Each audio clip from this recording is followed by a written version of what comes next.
Please like, subscribe, bell icon on.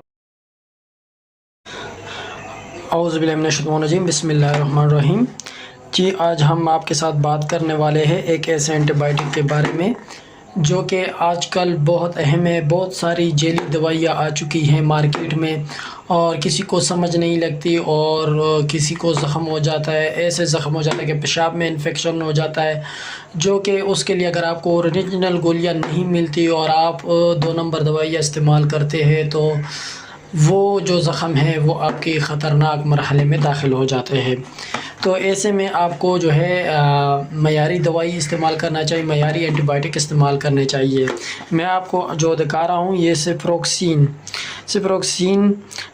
یہ 500 ملی gram کی ٹیبلٹ ہے۔ اس کے پیک آپ دیکھ سکتے ہیں، اس کے دونوں سائڈ پر یہ آپ دیکھ سکتے ہیں سیل لگے ہوئے ہیں۔ یہ سیل بھی آپ دیکھ سکتے ہیں کس قسم کا ہے۔ یہ اوریجنل گولیاں ہے سپروفلیکسین کے۔ یہ سپروفلیکسین یہ آپ کے جسم کے اندر جہاں بھی زخم ہو، جہاں بھی انفیکشن ہو، آپ اس ٹیبلٹ کو لے کر آپ اپنے جو انفیکشن ہے وہ ٹائم کے ساتھ اس کے اوپر قابو پا سکتے ہو۔ اگر آپ ٹائم سے اس قسم کے معیاری دوائی کو استعمال نہیں کرتے ہو، معیاری اینٹی بائیوٹک کو استعمال نہیں کرتے ہو، تو وہ زخم جو ہے وہ کیا ہوتا ہے کہ وہ کینسر بن جاتا ہے، جو کہ جان لیوا ہو جاتا ہے۔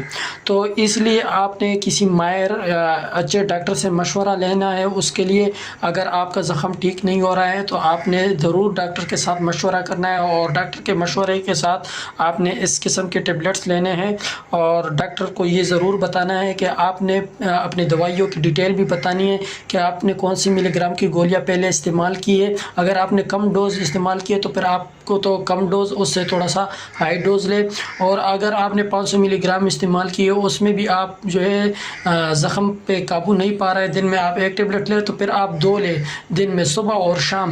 تو اس کے ساتھ جو ہے نا آپ کا جلدی زخم کے اوپر قابو پا لیں گے۔ تو آپ نے کوئی بھی دوائی استعمال کرنی ہے تو ڈاکٹر کے ساتھ ضرور مشورہ کرنا ہے۔ ڈاکٹر کے مشورے کے بغیر کوئی بھی دوائی استعمال نہیں کرنی ہے، لیکن آپ نے معیاری دوائی لینی ہے اور معیاری دوائی استعمال کرنی ہے۔ اگر آپ کو ہماری یہ ویڈیو پسند آئی ہے تو ویڈیو کو لائک کریں اور چینل کو سبسکرائب کریں۔ والسلام۔